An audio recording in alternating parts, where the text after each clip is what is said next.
Tu penses que tu es face à un pervers narcissique? Peut-être as-tu posé un diagnostic un peu trop facilement. Faut le dire, en ce moment, on entend pervers narcissique partout, dans toute relation où il y a eu du mensonge, de la violence, de la trahison. Mais en fait, qu'est-ce qu'un pervers narcissique exactement? Le premier à avoir parlé du pervers narcissique est le psychiatre Paul-Claude Racamier en 1990. Sa définition est la suivante. Je te la fais très courte, bien évidemment, pour que ce soit accessible à tout le monde. C'est celui qui se fait valoir aux dépens d'autrui. Concernant les pervers narcissiques, évidemment les avis divergent. Certains prétendent qu'ils n'ont rien de pathologique, d'autres que c'est un effet de mode, que ce n'est pas une maladie mentale, mais plutôt pour masquer les travers de notre époque. D'ailleurs, les victimes parlent de harcèlement moral pour exercer des poursuites, car il n'y a toujours pas de fondement juridique. Les troubles de la personnalité sont un niveau supérieur du narcissisme. Selon le DSM-5, donc le manuel des diagnostics et statistiques des troubles mentaux, ils l'ont classé dans le groupe B du manuel des troubles de la personnalité. Ils sont caractérisés par un sentiment excessif d'importance personnelle, le besoin excessif d'être admiré et son manque d'empathie. Le pervers narcissique pense qu'il est spécial, pense que tout lui est dû. Il utilise les autres pour parvenir à ses propres fins, arrogant et hautain. Il s'énerve facilement quand on ne répond pas à ses désirs ou à ses besoins. Ce groupe inclut également le trouble de la personnalité borderline et antisociale. Les psychanalystes décrivent un sujet, donc je parle du pervers, avec des blessures narcissiques qui se coupe de lui-même et se nourrit du narcissisme de l'autre. Alors les causes hypothétiques seraient certaines étapes de son développement étant enfant qui se sont arrêtées généralement entre 4 à 12 ans et il n'a pas appris à gérer la frustration, la colère. Il n'a pas intégré les règles, il ne sait pas respecter le cadre. Soit il a eu une famille dysfonctionnelle avec un parent absent, avec de la violence ou avec de la dévalorisation, soit il a eu des parents qui le traitaient comme un enfant roi et il n'a donc pas connu les limites, ce qui engendre une insécurité. La perversion narcissique est une stratégie de survie qu'il a mis en place. Adultes, ils sont souvent sans limite et se croient au-dessus des lois. Et ça, je peux en témoigner. En société, il porte des masques au gré des situations, il s'adapte.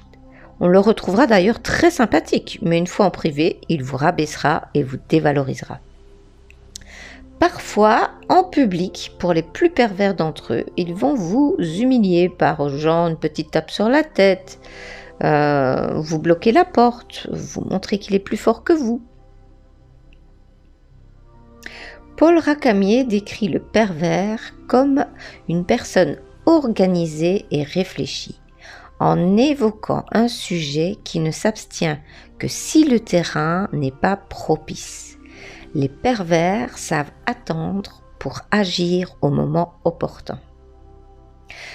La violence physique ou la psychologique, les colères, les insultes et autres crises sont en fait des expressions de la peur viscérale de la mise en danger de son image, qu'il a d'ailleurs inventée de toutes pièces. Donc, vous l'avez compris, il est très complexe de diagnostiquer une personne de perverse narcissique. Vous pouvez rencontrer des personnes qui en utilisent temporairement les mécanismes parce qu'ils sont dans une période de leur vie compliquée, par exemple après un deuil. Pareil, si une personne vous ment, vous insulte ou est violente avec vous, ça n'en fait pas pour autant une personnalité perverse narcissique.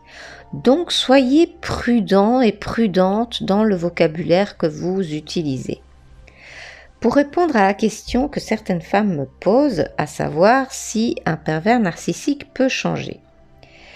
Eh bien non, ce genre de perversité ne se soigne pas. Selon le psychiatre Daniel Zaguri, on ne peut guérir un pervers, on parlera plutôt d'accompagnement thérapeutique. Pour plusieurs raisons, dont notamment son incapacité à l'introspection. Car pour pouvoir changer, eh bien, il faut savoir se remettre en question, prendre conscience de ses attitudes. Et lui, eh bien, il ne le fait pas. C'est toujours l'autre le fautif. Il ne peut pas faire d'erreur, selon lui. De plus, eh bien, il est en incapacité d'empathie. Donc, même s'il comprend qu'il vous fait du mal, et c'est là évidemment son plaisir, eh bien, il ne sait pas ressentir ce que vous ressentez vous-même. Par contre, si vous êtes face à un menteur, une personne qui vous traite mal, vous est infidèle ou est violente avec vous, la question n'est pas de savoir si c'est un pervers narcissique ou pas, ou s'il va changer ou pas. La question est de savoir ce que vous estimez devoir accepter. Est-ce là la manière dont vous voulez être traité? Est-ce que le fait qu'un homme ne vous respecte pas est quelque chose que vous pouvez accepter? Est-ce que vous pouvez accepter la violence selon vos valeurs, vos principes? Elles sont plutôt là les questions. Quand on entre en relation avec une personne, on est censé l'accepter comme elle est. On n'est pas censé la changer pour qu'elle soit comme on voudrait qu'elle soit.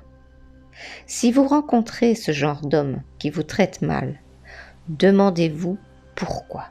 Je le dis souvent, l'autre est un miroir. Si vous voulez apprendre à vous connaître, le meilleur moyen, c'est à travers vos relations. Qu'est-ce que vous reprochez à l'autre? Qu'est-ce qui vous dérange chez l'autre? Est-ce qu'il y a une part de vous qui est comme ce que vous reprochez à votre partenaire? Vous trouvez qu'il vous manque de respect? Est-ce que vous vous respectez en faisant des choses dont vous n'avez pas envie, en subissant des choses qui vous rendent malheureuse? Vous trouvez que c'est un menteur? Et vous, est-ce que vous vous mentez en espérant qu'il change, en l'accusant de tous vos maux? Est-ce que vous ne mentez pas, vous ne mentez pas à vous-même? Vous souhaiteriez qu'il vous aime? Mais est-ce que vous vous aimez? Réellement, je parle. Est-ce que vous acceptez la femme que vous êtes? Vous lui reprochez que vous ne pouvez pas lui faire confiance. Mais est-ce que vous faites confiance? L'autre est un moyen d'apprendre à vous connaître et à apprendre quelles sont les blessures émotionnelles chez vous qui ne sont pas guéries et à les travailler. N'attendez pas que l'autre change. Faites ce travail sur vous. Changez vous-même. Prenez bien soin de vous. Je vous dis à bientôt.